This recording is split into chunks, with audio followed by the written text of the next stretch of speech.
თავისუფალი თაობის წარმომადგენლებმა თავისუფალი ზონის ოფისთან აქცია გამართეს, მათ შენობას კვერცხები დაუშინეს.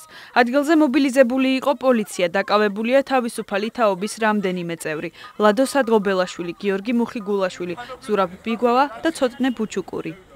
აბულასთვის ვიძახი რა, ნაციონალური მოძრაობა დამთავრდა სააკაშვილი და ვერანაირად ალბიბეკ ვერ ექნება რა.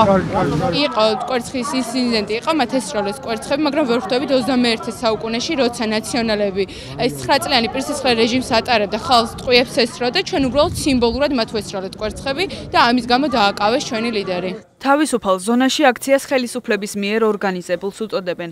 კობა ხაბაზის თქმით, ხელისუფლებას მსგავსი ქმედებები საბოლოო კრახამდე მიიყვანს. ხელისუფლებამ რაღაც კურიოზული სამარცხვინო რაღაცა მოიფიქრა. ერთი ხელით აორგანიზებს აქციას, მეორე ხელით კიდე ცდილობს თვითონ წესრიგი დაამყაროს პოლიციით და იმის მეშვეობით, რომ პირდაპირ კვალი მათი არ ჩანდეს. სამარცხვინოს ხელისუფლება ყავს და როგორც სამარცხვინო ხელისუფლება ყავს, ისე სამარცხვინო აქციას ატარებენ გარეთ. ჩვენ ვაგდელეთ მუშაობა, ჩვენ არ ვართ აგრესიული ძალა, მაგრამ არც არავის დავაჩაგვრინებთ თავს. პუტინის მონებს საქართველოს არ დავანებებთ. თავისუფალი ზონის წევრები ამბობენ, რომ კვერცხების სროლისას აქციის წევრებმა ისროლეს ქვაც, რის შედეგადაც თავისუფალი ზონის ერთ-ერთი წევრი დაზიანდა. თავისუფალი ზონის წევრებისვე ინფორმაციით აქციის დროს შინაგან საქმეთა სამინისტროს მიერ ორგანიზებული ჰაკერული თავდასხმის შედეგად გაითიშა ზონის საიტიც. მათივე თქმით, მსგავსი რამ პირველად არ ხდება.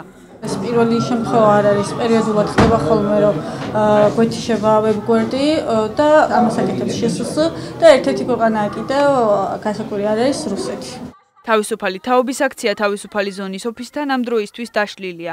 თავისუფალი თაობის აქტივისტები ამბობენ, რომ ისინი პერმანენტულ აქციებს გამართავენ, სანამ არ მოხდება თავისუფალი ზონის ლიკვიდაცია.